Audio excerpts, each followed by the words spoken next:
오늘은 본문의 말씀을 가지고 물과 성령으로 거듭나라는 제목으로 은혜를 나누겠습니다. 먼저 본문의 말씀 중에서 5절, 6절의 말씀을 다시 한번 보실까요? 거기 보니까 진실로 진실로 내게 이르노니 사람이 물과 성령으로 나지 아니하면 하나님 나라에 들어갈 수 없느니라. 육으로 난 것은 육이요 성령으로 난 것은 영이라 그랬습니다. 이 말씀은 니고데모와 예수님과 대화 중에서 나온 말씀입니다. 니고데모는 유대인의 관원이라고 합니다. 관원이라고 하면 고위 공무원에 해당하는 그런 직위입니다. 요즘 세상에서 공무원 그래도 별거 아니라고 생각하지만 몇십 년 전까지만 해도 마을 면서기 정도만 되어도 꽤 파워가 있는 직위였잖아요. 면장 구수쯤 되면은 꽤 유력 유직급에 해당이 됩니다. 옛날이니까 유대인 세계에서도 마찬가지겠죠. 그러나 이 니고데모도 그러고 보면 고을에서는 꽤 유직급에 해당하는 사람이었습니다. 그러니 사회적인 체면이나 사람의 시선을 신경을 쓸 수밖에 없는 거였죠. 그래서 예수님의 가르침을 멀리서 지켜보면서 꽤 감명을 받고 있었던 사람으로 보입니다.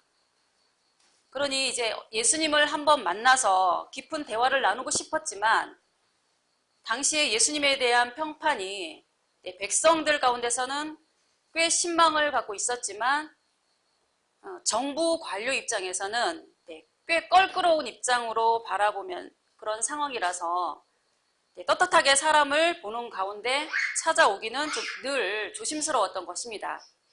그래서 니고데모는 밤에 예수님을 다른 사람의 시선을 피해서 만나러 온 것입니다. 그래서 예수님을 만나서 이렇게 말을 하는 것입니다. 랍비여라고 호칭을 하죠. 랍비라는 말은 선생님이여 이런 뜻입니다. 선생님이라는 호칭은 이제 사회에서는 이제 학교 교사들을 일컬어서 그렇게 호칭을 하지만 그 선생님이라는 호칭은 그보다도 더 큰 이 사회적으로 존경받는 어른이나 스승 같은 존재를 극존칭할 때, 부를 때 그렇게 호칭을 하기도 합니다.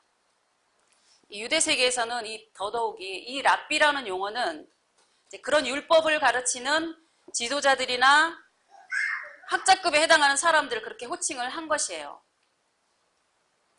랍비여, 당신은 우리가 하나님께로서 온 줄을 아나이다.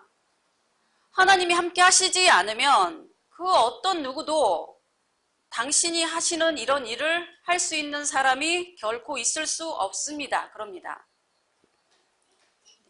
니고데모로서는 정말 최고의 겸손의 미덕을 발휘해서 예수님께 조심스럽게 대화를 걸어 나가고 있는 것입니다.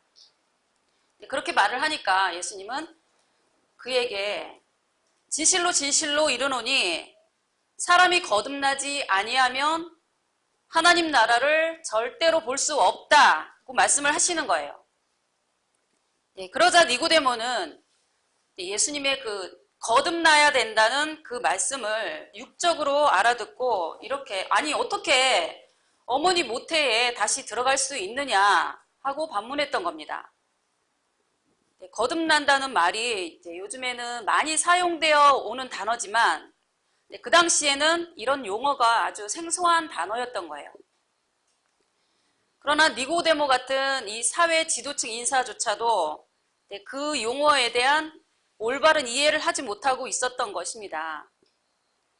그러니 예수님은 다시금 자세히 풀이를 해주시는 거죠.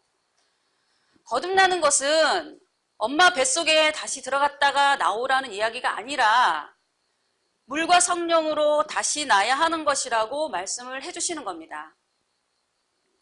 그러니 니고데모에게는 이 말이 훨씬 더 어려운 말이 되어버린 거예요.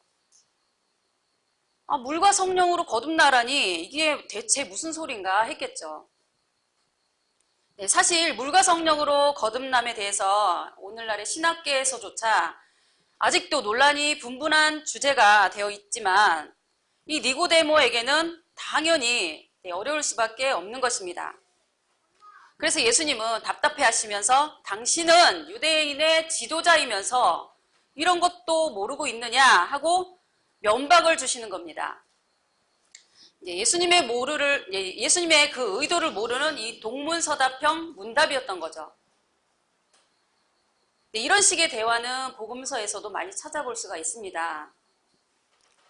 내 살과 피를 먹어야 영생하리라 말씀을 하시니까 어찌 제사를 먹으라 하느냐고 반문하는 유대인들이나 바리새인들의 누룩을 주의하라 하시니 떡을 걱정하는 제자들이나 그리고 이 성전을 헐어라 내가 3일 만에 일으키겠다 하시니 46년 동안 지은 것을 어떻게 3일 만에 일으키겠느냐 하던 유대인들이나 나에게는 너희들이 알지 못하는 양식이 있다고 하시니 의아해하는 제자들 등등 이런 유형의 대화가 한두 번이 아닙니다. 그만큼 예수님과 당시 이 유대인들과의 정신적 신앙적 차이는 너무나 컸던 것이에요. 이 모든 것들이 육적인 것과 영적인 것을 혼동한 결과였던 겁니다. 그러면 우리의 신앙생활에서는 이런 동문서답형의 신앙생활이 없을까요? 주파수가 안 맞는 신앙 말이에요. 우리 시대에 지금 교회들의 모습을 좀 비춰볼까요? 물로써 거듭나라 하라고 하니까 물로써 세례를 줘야 된다 그러지를 않나? 또 침례를 해야 된다 이렇게 다투고 있습니다. 2000년이 지난 지금까지 이렇게 다투고 있습니다. 과연 물로 거듭난다는 의미가 그 뜻일까요? 성전을 건축하라고 하시니까 모두가 교회 건물을 짓기에 혈안이 되어 있는 모습들 그리고 맥추감사 예배와 추수감사의 예배를 육의 곡식과 그리고 열매나 헌금으로 드리는 모습들 이 모두가 육적인 안목에서 벗어나지 못한 유대인들의 방식의 다름 아닌 것이죠.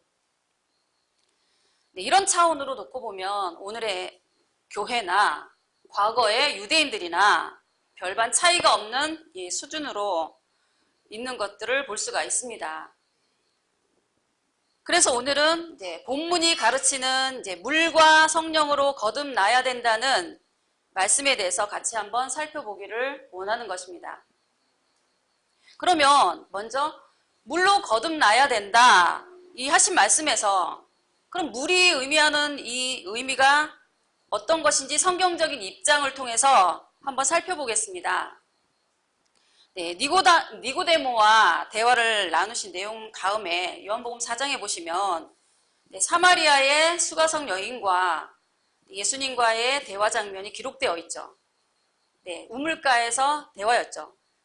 예수님은 먼저 그 여인에게 물 좀 달라고 운을 떼셨습니다. 여인은 유대인 남자가 이 유대인 남자 예수님의 청이 달갑지가 않아서 거절해요. 거절이라기보다는 유대인 남자가 평소에 짐승 취급하는 이 사마리아 여자인 자기한테 말을 걸어온 것 자체가 좀 의아했던 거예요.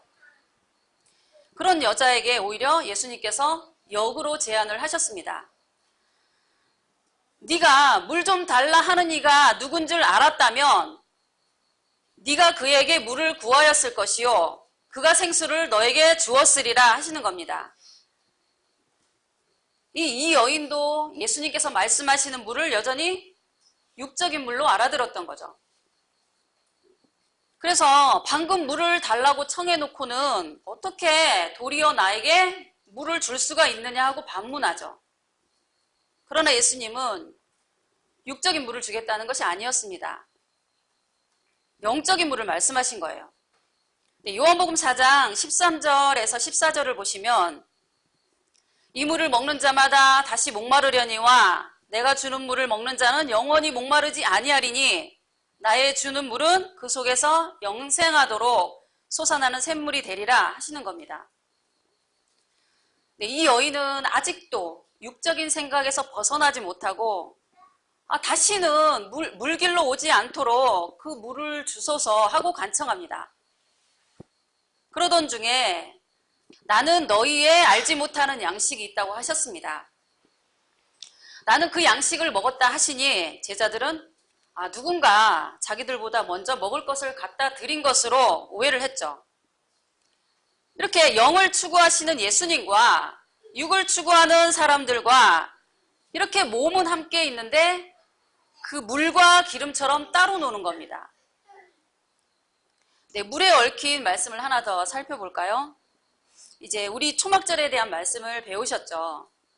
예수님께서도 당시에 초막절을 지키셨는데 그 초막절 끝날에 예수님께서 백성들에게 하신 설교 한번 보실까요? 요한복음 7장 37절에서 38절을 보시면 누구든지 목마르거든 내게로 와서 마시라. 나를 믿는 자는 성경의 이름과 같이 그 배에서 생수의 강이 흘러나리라 하십니다. 이 말씀은 이사야 55장 1절 2절의 말씀을 바탕으로 하신 말씀이에요. 너희 목마른 자들아 물로 나아오라. 돈 없는 자도 오라. 너희는 와서 사먹되 돈 없이 값 없이 와서 포도주와 젖을 사라. 너희가 어찌하여 양식 아닌 것을 위하여 은을 달아주고 배부르게 못할 것을 위하여 수고하느냐. 네, 이런 말씀들은 앞서 배웠던 양식에 대한 것이나 이제 포도나무의 의미들을 상기하면서 살펴보시면 이제 이런 말씀들은 다 이제 물이라는 의미와 통한다는 것을 이제 알 수가 있으시죠. 영적인 말씀입니다. 예수님의 살과 피는 참된 양식이요 참된 음료라고 했잖아요. 이는 모두 다 영적인 말씀의 양식이나 물을 의미하는 것입니다. 네, 이런 양식과 물을 먹고 마셔서 사는 것은 육이 아니고 영이죠. 그러면 이런 말씀들을 통해서 물이 진리의 하나님의 말씀을 의미한다는 것은 충분히 설명이 되었죠. 그러면 이제 물로 거듭난다는 의미를 살펴보겠습니다. 네, 물은 예수님의 말씀, 하나님의 말씀을 의미하므로 그럼 예수님이 가르치신 말씀으로 거듭난다는 것이 되겠죠. 그 의미를 그 당시의 배경을 통해서 살펴보겠습니다. 네, 똑같은 성경을 가지고 유대인은 율법적 사상으로 모세 이후에 1500년에 걸쳐서 고착화된 신앙에 젖어서 살아왔습니다. 항상 율법을 따라서 안식일을 지키고 소를 잡고 양을 잡아서 제사 지내며 하나님을 섬겨온 거죠. 이 1500년 동안이나 말입니다. 그런 그들에게 예수님은 전혀 새로운 성경 해석을 해주시는 거예요. 유대인들의 관점에서는 도저히 용납할 수 없는 해석이었던 거죠. 네, 지금까지 너희들이 양을 잡아 제사를 지냈지만 이제는 그 양으로 제사를 드릴 필요가 없다는 겁니다. 네, 옛날에 우리나라에서 처음 기독교가 들어왔을 때 엄청난 박해를 받았는데 그때 그 박해를 받은 가장 큰 이유가 조상에 대한 제사를 지내지 않는다는 것이었습니다. 그것은 우상을 숭배하는 것이고 귀신을 섬긴다고 그렇게 생각을 한 거예요. 네, 우리나라에서도 이러한데 유대인들은 어떠하겠습니까? 네, 엄청난 반발을 불러올 수밖에 없는 건덕지가 된 것이죠. 이제는 제사를 드리지 않아도 되고 양도 소도 잡을 필요가 없고 심지어는 안식일도 그렇게 지키지 않아도 된다고 하니까 유대인들에게는 그야말로 거대한 이단이요 사이비 교단이 출현한 것으로 몰아붙일 수밖에 없었던 거죠. 제사 때마다 제물로 드릴 양은 이제 더 이상 그런 육적인 양이 아니요 너희의 죄를 씻기 위해 영원한 제물로 드려질 나 예수를 의미하는 것이다. 안식일도 그렇게 지키는 것이 아니다 하시면서 이제는 토요일이라는 날짜가 중요한 것이 아니다. 이제 영원한 안식의 주인으로 내가 왔다 하시면서 안식일에 금지되었던 병든 자들의 질병을 고치기도 하시고 심지어는 남의 밀밭에서 밀을 제자들과 떼거지로 주인 허락도 없이 비벼 드시기도 하시고 그러는 겁니다. 너희들은 날짜를 중심으로 또 육체의 노동으로 그런 육체의 안식을 위해서 안식일을 지켰지만 내가 주는 안식은 너희의 죄로 인한 사망과 지옥의 고통으로부터 해방시키는 것이 내가 너희에게 줄 영원한 안식이라고 설파하시는 겁니다. 그리고 그런 안식을 주러 온 나를 영접하는 것이 곧 참된 안식일을 지키는 것이라고 말씀하셨습니다. 이런 가르침들은 당시 유대인들에게는 결코 받아들일 수 있는 것들이 아니었던 거예요. 뿐만 아니라 성전도 건물의 성전이 아니라 예수님의 몸을 성전이다 그러면서 성전의 장사꾼들을 다 뒤집어 엎어놓기도 하시고 얕은 밉다 하니까 자꾸만 더 미운 행동들만 하시는 겁니다.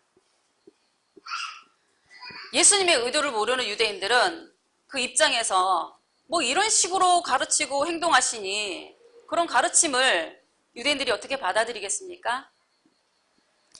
이건 절대 용납할 수 없는 가르침인 거예요. 이 예수의 가르침을 인정한다는 것은 무엇을 의미하는 걸까요? 이는 곧 모든 유대인들의 존폐를 걸어야 하는 문제였고 나아가서 유대인 종교 지도자들의 밥줄을 다 끊어놓는 행위였던 거예요. 그럼 어쩌겠습니까? 데모는 노조만 하는 것이 아니죠. 밥줄을 끊어놓겠다고 하는데 데모 안 할 사람이 있나요? 그러니까 서기관 바리새인들 이 죽기 살기로 예수님을 제거하려고 할 수밖에 없었던 겁니다.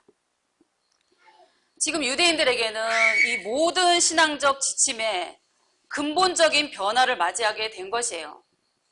근데 오늘날의 우리에게는 익숙한 개념들이지만 당시 유대인들한테는 정말 가히 혁명적 요구였던 거예요.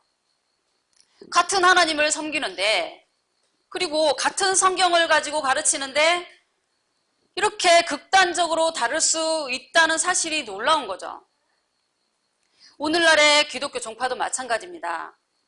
얼마나 하나의 성경을 가지고 이렇게 해석도 다양하고 교단도 다양하니 참으로 놀라운 일인 거죠. 그러나 신앙의 목적은 구원을 받는 것입니다. 그런데 이렇게 다양한 해석이 있고 다양한 교단이 있으니 도대체 어떤 방식으로 신앙을 해야 구원을 받을 수 있는 것인가? 이것이 니고데모 고민의 본질이고 수가성 여인의 고민이었던 거예요. 네, 교리적인 그 성경 해석의 대변혁기였던 겁니다. 이렇게 새로운 가르침으로 변화된 예배와 신앙이 아니면 결코 구원을 받을 수 없다는 것이 예수님의 가르침의 요지였습니다. 이것이 물로 거듭나라는 의미의 본질입니다. 이는 단지 육적인 물에 대한 문제가 아닌 거죠. 이는 단지 물로써 세례를 받아야 하느냐 또는 침례를 받아야 하느냐는 그런 문제로 논란할 수 있는 그런 문제가 아니었던 거예요. 사상적인 대변신이고 가치관의 대반전이고 신앙적인 거대한 격변이었던 것입니다. 그들에게는 그들이 수천 년 동안 섬겨오던 하나님을 버리고 성경을 버려야 한다는 이 극단적인 요구로 느껴질 만큼의 큰 충격이었던 거예요. 이런 흐름 속에서 예수님의 가르침으로 거듭나라는 것입니다. 이런 와중에 예수님의 이런 가르침을 이제 선택을 할 수 있었던 것은 예수님의 성경적인 가르침을 진지하게 배우고 깨닫지 않고는 결코 가능하지 않은 변화였던 거예요. 이것은 단지 우리가 한 조각의 떡과 한 잔의 포도주를 먹고 마시면서 간단하게 고백할 수 있는 것이 아닌 것입니다. 문둥이 안전뱅이가 치유받는 것을 보고 심지어 죽은 나사로가 살아나는 것을 보고 그렇게 보았다고 할 수 있는 고백도 아닌 거예요. 나아가서 실제로 자기가 병 고침받고 능력을 경험했다고 가능한 것도 아닙니다. 예수님과 더 이상 동문서답이 아닌 인격적인 대화가 되기 위해서 예수님의 성경적인 가르침을 진지하게 이해하지 않고서는 불가능한 것입니다. 그런 성경적인 깊이를 우리 삶 속에 다 받아들여 적용하지 않고는 불가능한 것이죠. 평생에 절에서 부처를 섬기던 사람이 교회에 한번 와서 병을 고쳤다고 이 같은 성경적인 의미를, 성경적 예수님을 제대로 이해하고 받아들일 수 있겠습니까? 그리고 삶 속에 그리스도의 인격이 배어나는 생활을 할 수가 있을까요? 기도 중에 잠깐 스쳐간 하나님의 음성이나 환상을 보는 것으로 가능한 거듭남이 아닌 것입니다. 그런 일시적인 체험들은 단지 예수님이 보통 사람이 아니구나, 하나님은 정말 살아계시는 분이구나 하는 깨달음 정도 차원의 감동인 거예요. 그런 체험들은 단지 하나님의 존재를 경험하는 정도의 것입니다. 하나님의 존재와 예수님의 능력을 경험한 것으로 가치관 전체가 바뀌는 것은 아닌 겁니다. 그런 일시적인 체험과 하나님의 사상을 삶 속으로 인격적으로 받아들이는 것은 전혀 별개의 문제입니다. 하나님의 존재를 경험하는 것은 짧은 시간에도 가능하지만 이 성경적인 지식의 변화를 위해서는 더 많은 시간이 필요하고, 나아가서 그 가치관과 삶의 변화는 평생의 과업인 거예요. 이는 곧 출애굽의 사건이 일시적인 사건이었지만 실제 가나안 땅까지 40년의 광야 세월을 기다리는 것과 같다 하겠습니다. 물로 거듭난다는 것에는 이렇게 포괄적인 하나님의 요구가 담겨져 있는 거예요. 이는 뭐 단지 교인이냐 아니냐, 세례냐 침례냐는 정도의 문제가 전혀 아닙니다. 말씀의 가르침을 받아들이느냐 아니냐, 그 가르침으로 가치관이 변화되었느냐를 묻는 것이에요. 그리스도를 영접하고 거듭난다는 것은 그런 변화를 초래하는 것이기 때문에 그리스도 안에 있는 것은 전혀 이전과는 다른 차원의 새로운 피조물이라는 겁니다. 고린도후서 5장 17절을 보세요. 거기 보시면 그런즉 그리스도 안에 있으면 새로운 피조물이라, 이전 것은 지나갔으니 보라 새 것이 되었도다 그랬습니다. 한마디로 완전히 새 사람이 되었다는 말인 거예요. 맨날 술에 쩌들려 있고 가족을 두들겨 패고 노름만 일삼던 인간이 어느 날 갑자기 완전 딴 사람이 되어서 나타난다는 정도의 그런 표현인 겁니다. 이런 포괄적인 의미를 다 표현하는 말이 물로 거듭난다는 말 속에 담겨져 있는 의미입니다. 그러면 참으로 쉽지 않은 것이 느껴지시죠? 물로서 거듭나고 물로서 변화된다는 의미를 담고 있는 말씀들을 조금 더 살펴볼게요. 먼저 요한복음 15장 3절을 보시면 너희는 내가 일러준 말로 이미 깨끗하였으니 라고 하십니다. 무엇으로 깨끗해졌다고 합니까? 일러준 말로 깨끗해졌다고 하십니다. 이는 유대교적인 율법적 신앙에서 이 예수님의 새로운 가르침에 의해 신앙적인 인식이 새로워졌다는 말이죠. 이런 점은 세상에서도의 이제 좌파 우파의 사상이 바뀌려면 그에 따른 많은 학습이 따라야만 가능한 것인 것처럼 말입니다. 당시 예수님의 역할은 정말 가히 혁명적인 과제라고 할 수 있는 그런 정도의 변혁이었습니다. 그리고 또 요한복음 17장 17절을 보실까요? 예수님께서 이제 죽음을 앞두시고 마지막 제자들을 위한 기도를 하시는 대목에 하신 말씀인데 뭐라고 합니까? 저희를 진리로 거룩하게 하옵소서라고 하십니다. 그러니까 사람을 거룩하게 할 수 있는 것은 진리의 가르침에 의한 것이지 어찌 물에 담근다고 해결될 수 있겠습니까? 사람들은 자꾸만 외형적인 것을 추구하지만 하나님은 영이시니 내면적인 것, 영적인 것, 정신적인 것을 더 원하십니다. 그래서 할례나 세례도 형식적인 것보다 마음의 할례나 세례를 구하시는 거예요.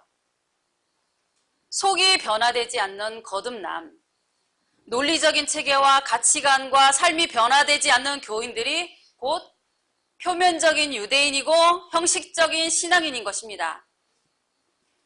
끊임없이 말씀으로 자신을 쳐서 복종시키면서 날마다 신령한 젖을 사모하며 구원에 이르도록 자라는 모든 과정들이 물로써 씻는 과정들이다 이 말입니다. 네, 요한복음 13장 10절을 보실까요? 거기 보니까 이미 목욕한 자는 발밖에 씻을 필요가 없느니라 온몸이 깨끗하니라 하십니다. 네, 목욕은 했지만 발은 계속 씻어가라는 거죠. 예수님의 가르침으로 이미 전체적인 마음과 신앙은 변화를 받아 깨끗해진 상태가 되었다 할지라도 여전히 세세한 생활적인 면에서는 여전히 미숙한 부분들이 남아있기 때문에 끊임없이 발을 씻어가면서 자신의 거룩함을 지켜가야 하는 것이 우리 신앙의 삶의 본질이라는 것을 잘 말해주는 부분인 것입니다. 이런 과정은 평생 동안 실행되어야 하는 일종의 작은 세례와 같은 것이에요. 베드로전서 1장 23절에서는 너희가 거듭난 것이 썩어질 씨로 된 것이 아니요 썩지 아니할 씨로 된 것이니 하나님의 살아있고 항상 있는 말씀으로 되었느니라. 거듭나는 것은 형식적인 물로 뭐 담그느냐 찍어 바르느냐 해결되는 것이 아니라 오직 영원한 진리의 말씀으로만 가능하다는 것을 강조하는 말씀인 거예요. 거듭남의 문제는 잠깐의 체험적인 것이 아닙니다. 사람으로 태어난다는 것이 단지 엄마 뱃속에서 10개월을 채우고 세상 밖으로 나오는 것을 말하는 것이 아니지 않습니까? 태어난다는 것은 엄마 뱃속에서 태어난 사실만을 말하는 것이 아니라 태어난 이후에도 모든 성장 과정까지를 다 포함하는 의미인 거죠. 마찬가지로 거듭난다는 것은 예수님을 영접하는 순간을 말하는 것이 아니라 그 신앙을 지켜가기 위해서 평생을 노력하고 인내해야 하는 모든 과정을 포함하는 말인 거예요. 참된 거듭남이란 신앙인으로서 하나님께서 요구하시는 이 말씀과 정신을 삶 속에 받아들이기로 작정하는 것입니다.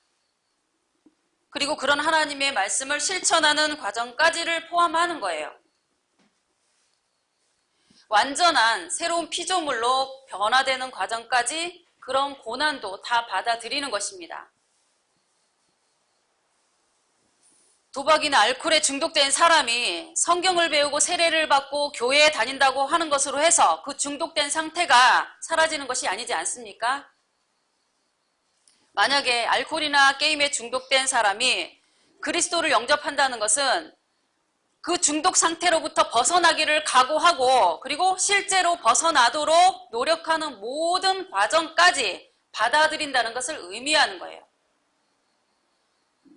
기도로 또 은사 체험했다고 또 병고침을 통해서 하나님을 경험하는 것은 잠깐의 기쁨이고 감격일 수는 있지만 거듭남의 문제는 그것으로 인해 몸에 배인 모든 잘못된 생활 습관까지를 다 끊어버리는 그 과정의 고통까지 감수하며 끝까지 싸워가는 삶까지를 포함하는 것입니다.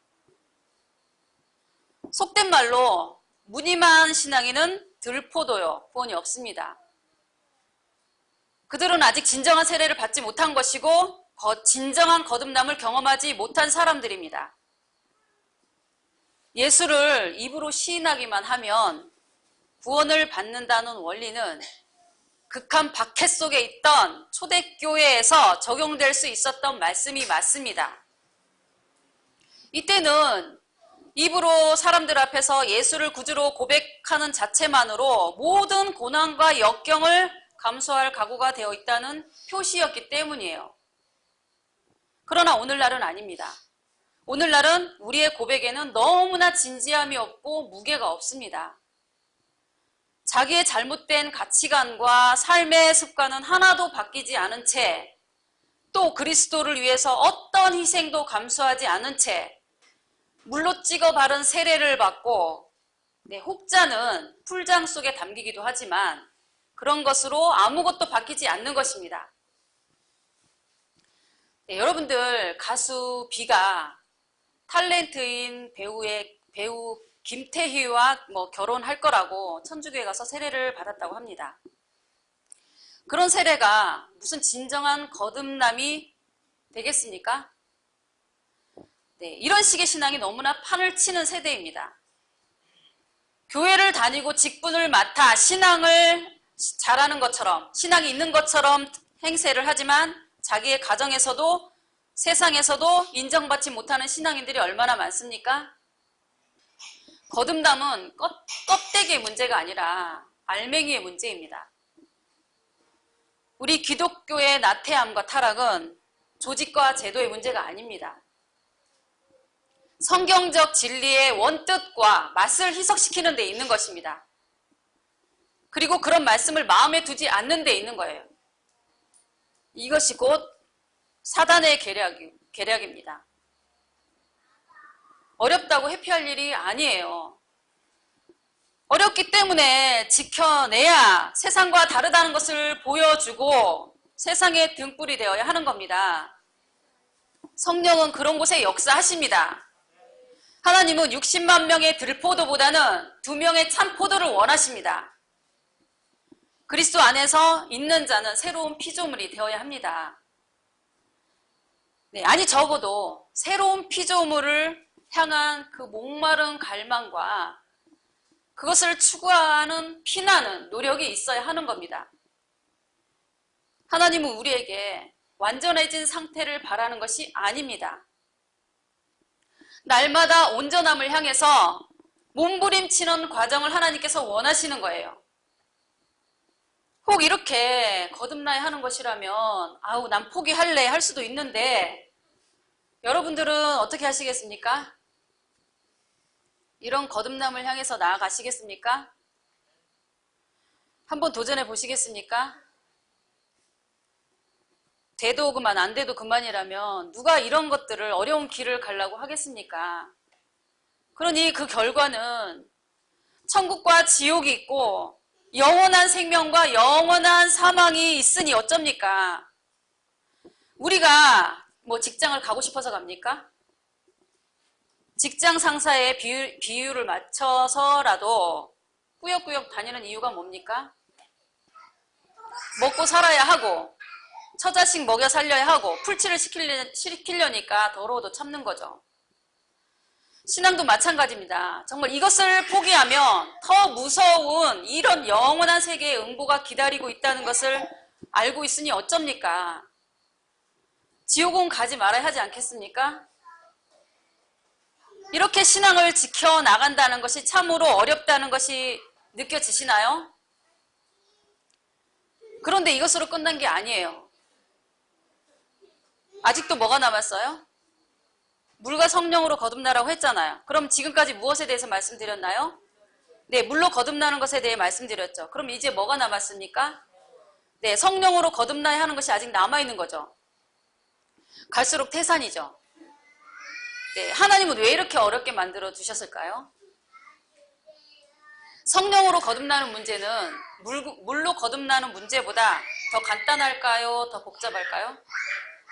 네, 훨씬 성령의 거듭남이 그 문제가 더 복잡합니다. 그래서 그것에 대해서 자세하게 설명을 이 시간에 다 할 수가 없습니다. 네, 여기에서는 정말 성경적인 엄청난 그 넓이와 깊이와 모든 성경적인 부분들이 담겨 있으니까 정말 자세하게 알고 싶으신 분들은 유튜브에 있는 부활이나 성막이나 계시록의 말씀들을 다 보셔야 됩니다. 그런 것은 이제 관심 있는 분들의 그 노력에 맡기기로 하고 오늘은 간단하게 설명을 이제 기본적인 원리만 설명을 드리도록 하겠습니다. 네, 물과 성령으로 거듭난다는 말이 이제 같이 붙여서 사용을 하다 보니까 이제 대부분의 기독교 신학자들이나 그 목회자들이 그러니까 이 두 요소가 같이 이루어지는 것으로 생각을 하는 경우가 참으로 많습니다. 그러나 이 두 요소는 달라도 너무 다른 현상이고 너무나 다른 차원의 의미인 거예요. 네, 물론 이제 물로 거듭난다는 것은 말씀으로 변화되는 것이고 보면 그럼 진리의 말씀을 믿고 받아들이는 것도 역시 성령의 역사가 아니면 불가능한 것이기 때문에 성령의 세례라고 오해를 하는 것도 일리 없는 바는 아니지만 이는 너무나 단편적인 생각의 결과입니다. 이 의미를 바르게 이해하기 위해서 그럼 예수님과 제자들의 행적을 살펴봄으로써 이해를 돕도록 하겠습니다. 예수님의 제자들을 놓고 본다면 제자들이 예수님을 만나서 예수님을 믿게 된 것은 앞서 설명한 바와 같이 예수님으로부터 배운 가르침을 통하여 예수님을 구세주로 영접을 한 거죠. 그리고 제자들은 예수님께로부터 세례를 받았다는 기록은 따로 없지만 세례를 받았다는 것으로 이해를 할 수가 있는 것이죠. 그렇다면 우리가 일반 교회들의 인식으로 보자면 그럼 제자들은 물 세례와 함께 성령 세례도 같이 받은 것으로 봐야 하겠죠. 그러나 예수님은 부활 후에 하늘로 승천하시면서 제자들에게 너희는 아버지의 약속하신 성령을 기다리라고 지시를 받습니다. 그것도 예루살렘을 떠나지 말고 오실 성령이 오실 때까지 기다리라고 한 거죠. 그래서 어떻게 했습니까? 네, 그 제자들은 마가의 다락방에서 오순절 때까지 간절히 기도하면서 기다리고 있었던 거죠. 그리고 오순절이 되어서 사도행전 2장에 보니까 성령이 강림해서 성령을 받게 된 것입니다. 그리고 이 성령을 받고 난 후에 제자들은 성령을 받기 전의 모습과 너무나도 다르게 변해 있었죠. 그 성령을 받기 전에는 자기들도 예수님처럼 유대인들한테 잡혀서 처벌을 받을까 봐 두려워서 밖으로 제대로 나다니지도 못하고 방문을 걸어 잠궈놓고 숨어있는 지경이었죠. 근데 성령을 받은 그들은 죽음을 두려워하지 않는 마음으로 바뀌었죠. 그래서 온 거리를 활보하면서 복음을 담대히 전하는 모습으로 바뀌었던 겁니다. 누가복음 20장 22절을 보시면 예수님께서 부활을 하신 후에 두려움에 떨며 방문도 잠가 놓은 상태에 있는 제자들에게 나타나셨습니다. 그리고 손바닥과 옆구리를 보이시면서 예수님께서 부활하셨음을 친히 확인시켜 주셨어요. 그러면서 제자들한테 평강이 있기를 기원하시고는 나도 너희를 세상으로 보내려고 한다고 하시면서 그들을 향하여서 숨을 내쉬면서 이르시기를 성령을 받으라 라고 하십니다. 제자들은 이미 예수님을 믿고 있는 상태였기 때문에 성령이 제자들에게 임재해 있는 상태였지만 다시금 또 성령을 받으라 라고 하신 것은 그럼 지금 이미 제자들에게 역사하고 있는 성령과 앞으로 받아야 할 성령과는 뭔가가 차이가 있고 좀 다르다는 것을 말하는 것이죠. 그 받으라고 하신 성령이 바로 오순절에 강림했던 그 성령이었던 거예요. 그럼 여기서 생각할 수 있는 것은 평범하게 예수 믿을 때 역사하는 성령의 역사와 오순절에 임한 성령 같은 성령의 역사는 그 차원이 다르다는 것을 알 수가 있는 것입니다. 2000년간 기독교 역사가 이 진행되어 오는 순간에 과연 오순절에 임했던 이 성령의 강림 같은 그런 역사가 얼마나 있었을까요? 근데 그런 성령의 역사가 자주 있었다면 오늘날의 기독교가 이 지경의 상황으로 떨어지지가 않았겠죠. 그러니 중세 기독교 동안에 극도의 타락상이 나타났던 것이고 오늘날의 기독교 동안에 이렇게 처참한 상황이 되었던 것입니다. 그러면 요한복음에서 약속하는 성령은 어떤 성령인가를 볼까요? 요한복음 16장 12절부터 보시면 예수님께서 살아생전에 제자들에게 많은 가르침을 주고 가셨죠. 그러나 정작 예수님은 뭐라고 말씀하시나요? 아직도 너희에게 이를 말이 많으나 지금은 너희가 감당치 못하리라 그러십니다. 그러면서 13절을 보시면 그러나 진리의 성령이 오시면 그가 너희를 모든 진리 가운데로 인도하시리니 그가 스스로 말하지 않고 오직 들은 것을 말하고 장래일을 너희에게 알려준다고 하십니다. 그럼 이 요한복음이 말하는 성령이 오순절에 임한 성령이었다면 그 성령이 예수님께서 예전에 차마 다 말할 수 없었던 모든 어려운 말씀들을 다 해주셨나요? 그리고 모든 장래일을 다 알려주셨나요? 그랬다면 오늘날의 교회와 목자들은 왜 계시록이나 재림에 대해서는 가르치지를 못할까요? 네, 오늘날의 모든 교회들도 오순절과 같은 성령을 다 받았고 그 성령으로 다 거듭났다고 주장하는데 왜 그런 진리를 알지도 못하고 장래일도 알지를 못할까요? 여기서 장래일이라는 것은 무엇에 대한 일일까요? 네, 물론 주님의 재림에 관한 것이겠죠. 그러나 오늘날의 교회들이 이런 예언들을 풀어주지를 못하고 있다는 것은 아직 그들이 성령으로 거듭나지 않았다는 증거이겠죠. 그런데 예수님은 그 성령을 언제 보내시고자 하셨는지 요한복음 16장에 그 다음에 25절의 말씀을 보시겠습니다. 네, 이것을 너희에게 비유로 일렀거니와 때가 이르면 다시는 비유로 이르지 않고 아버지에 대한 것을 밝히 이르리라 하셨습니다. 아버지에 대한 것을 밝히 일러주시는 때가 이르면이라는 이 때는 언제의 때를 말하는 걸까요? 예, 이것을 13절의 내용과 연결해서 보면 성령이 오실 때 모든 진리 가운데로 인도하시고 장래일도 다 알려주시고 그것이 25절의 표현대로 아버지에 대한 것을 밝히 일러주시는 때와 동일한 것이죠. 여기서 말하는 성령의 임재는 오순절에 임했던 성령이 아닌 거죠. 여기서 말하는 때는 마지막 재림의 때를 말하는 것이죠. 우리가 다니엘이나 스가랴나 그 예레미야나 그 말씀을 통해서 성경의 비밀이 언제 풀어진다고 했나요? 마지막 때까지 봉함하라 또는 마지막 날에 알게 되리라 그러지 않았습니까? 그러니 아직도 온 세계가 다 함께 기다려야 할 성령의 강림 사건은 아직 남아있다는 말이 되는 거죠. 네, 이 성령에 대해서 요한계시록은 무엇이라고 말씀하고 있는지 살펴보겠습니다. 계시록 22장 17절을 보시면 성령과 신부가 말씀하시기를 듣는 자도 오라 할 것이요 목마른 자도 오라 할 것이요 원하는 자는 누구든지 와서 값없이 생명수를 받으라고 하십니다. 그러면서 18절을 보시면 이 예언의 말씀을 듣는 모든 사람에게 증거하노니 만일 이것들 외에 하나라도 더하거나 빼면 거룩한 성에서 참여하지 못하게 되고 이 책에 기록된 재앙들을 쏟아 부어 버릴 것이라고 했습니다. 그러면 계시록의 말씀은 마지막 재림 때에 있을 말씀인데 그럼 이때의 성령과 신부는 이 계시록의 말씀을 완벽하게 하나라도 더할 것도 뺄 것도 없도록 증거한다는 것이죠.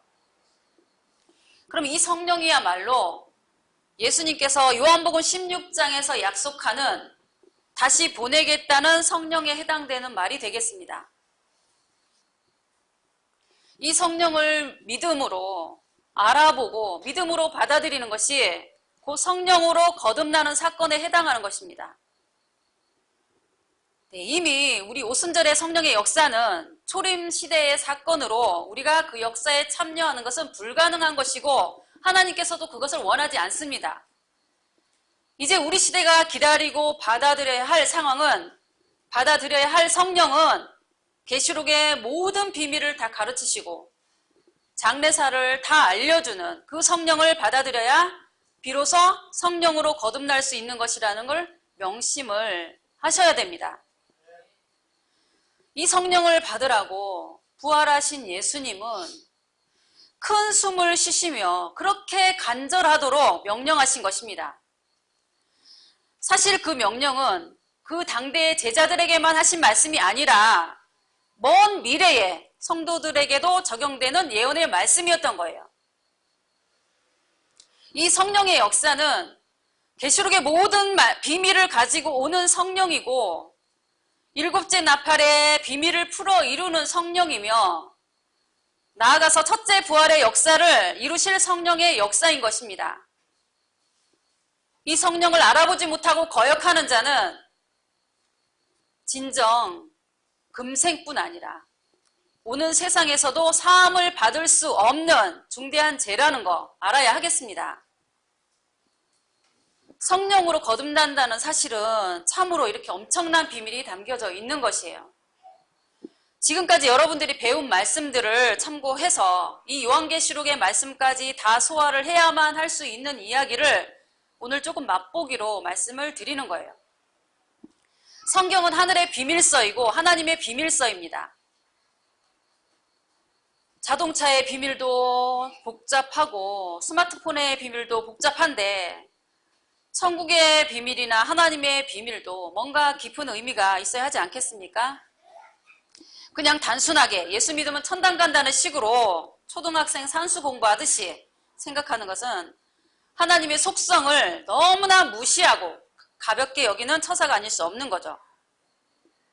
그런 의미들이 있기 때문에 당시의 제자들이나 니고데모 같은 사람들도 쉽게 이해할 수 없는 그런 면들이 있었던 거예요. 사실은 초림 때에 오순절의 다락방에 임했던 성령의 역사도 재림 때에 있을 성령의 마지막 역사를 위한 그림자 역사요. 예언적인 역사라고 할 수 있는 사건입니다. 초림 때 성령의 역사가 그렇게 대단했다면 재림 때 성령의 역사는 과연 어떠할까요? 여러분들도 함께 기도하면서 기대하면서 기다려 보세요. 그리고 그 성령을 받으실 준비를 하세요. 이 성령의 거듭나는 역사를 입는 사람은 이제 그야말로 영원한 생명에 들어가게 하는 역사입니다. 첫째 부활에 들어가게 하는 역사인 것입니다.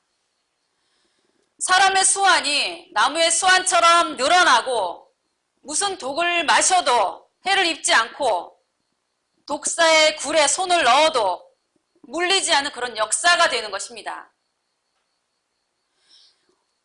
오직 성령을 맞이할 준비를 하셔야 됩니다. 집중하셔야 돼요. 딴 생각으로 분산되어 있으면 성령이 기뻐하시겠습니까? 물과 성령으로 거듭나는 이 일은 정말 우리 일생일대의 목표이고 정말 온 인류의 유일한 소망인 것입니다. 이런 성경적인 비밀과 원리들에 대해서 깊은 은혜들을 다 받으시고 하나님의 이 신묘막측한 지혜에 정말 하나님 앞에 낮아지시고 마음으로 하나님께 경배드리시고 그 비밀을 묵상하는 즐거움에 먼저 참여하시기를 바라겠습니다. 세상의 어떤 드라마나 게임이나 이런 것들보다 훨씬 더 스릴 있고 능력 있고 창조적인 즐거움을 안겨주실 것입니다. 이 즐거움에는 아무리 빠져도 부작용이 없습니다. 네, 마음껏 빠져서 누려보세요. 성령의 마지막 때 내리시는 이 늦은 비의 역사를 간절히 사모하시고 그 역사에 동참하시고 하나님의 자녀로서 당당한 축복된 삶이 되시기를 간절히 바라겠습니다. 아무쪼록 진정으로 물과 성령으로 거듭나셔서 영원한 하나님의 자녀로 거듭나시기를 주님의 이름으로 축원을 드리겠습니다.